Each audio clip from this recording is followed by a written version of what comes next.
Pour Saint-Tite-des-Caps, nous avons droit à une course à 3 candidats. Nous rencontrons un de ces candidats, M. Sébastien Sylvain. Oui, Sébastien Sylvain, 41 ans, né à Saint-Ferréol, habite depuis les 5 dernières années à Saint-Tite, 4 bientôt 5, propriétaire de construction atypique, fondateur de la Fabrique atypique, qui est un projet en persévérance scolaire pour aider les jeunes dans leur futur. Puis au niveau de la politique, as-tu déjà touché à la politique avant ça? Non, jamais touché, je vais être franc avec vous. C'est juste que l'envie, je vois qu'il ne se passe pas beaucoup de choses à Saint-Tite depuis que je suis ici.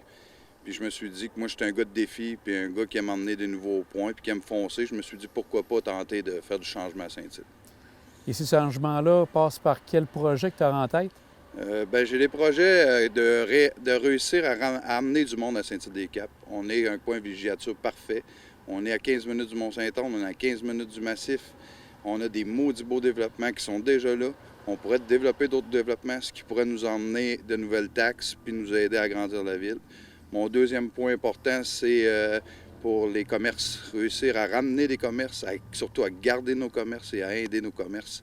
Ce qui fait que si on ramène aussi d'autres commerces et qu'on les garde, on va avoir encore des fonds de roulement qui vont nous aider à avancer. Puis mon dernier point, moi j'appelle ça ramener de la vie à Saint-Tite. Ramener un côté loisir, ramener des fêtes, ramener du monde. Tu sais, on a un beau belvédère là-bas, le monde arrête beaucoup, mais ils ne savent pas ce qui se passe dans la ville. Réussir à amener ce monde-là vers nous autres pour amener l'économie dans la ville. C'est mes 3 plus gros points que je vise pour Saint-Tite-des-Caps. Es-tu en équipe ou tu y vas de façon individuelle? Non, je suis de façon individuelle, mais je suis un gars qui aime travailler en équipe. C'est une description vite. Je suis un gars persévérant. On me connaît comme un travailleur. Je suis un gars qui a une idée, il lâche pas. Puis j'aime travailler en équipe. Tu sais, comme j'ai dit, j'ai expliqué à du monde, quand je suis assis à table, si je suis maire, il y a d'autres conseillers. On peut développer en gang, on peut s'aider, je peux lui donner des dossiers. Fait que je me dis qu'en ayant une bonne équipe, on réussit à... Tu sais, je suis un bon communicateur, qu'on va être capable de faire de quoi de solide. Là. Donc, tes idées, tu les as énumérées. Est-ce que tu as vraiment des projets plus concrets que tu penses déjà que tu pourrais préparer pour les prochaines années? Bien, le projet plus concret, c'est de ramener la jeunesse au village. Réussir à amener, à avoir de la vie. C'est ce que je veux ramener. Tu sais, que la vie, que le monde dise à Saint-Tite, c'est le fun de vivre là.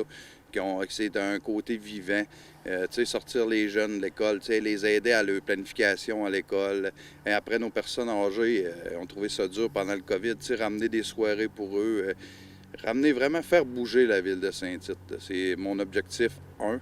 Ensuite, on ira pour les développements. Puis ensuite, on ne peut pas tout changer en une journée ou en 24 heures. C'est à long terme. Fait que je vise de commencer par les petites choses en allant au plus gros. Sébastien, ton expérience à la Fabrique atypique, est-ce que c'est quelque chose que tu souhaites apporter à la municipalité? Oui, bien, mon expérience à la fabrique puis mon expérience à la construction aussi peut m'apporter des bonnes choses en politique.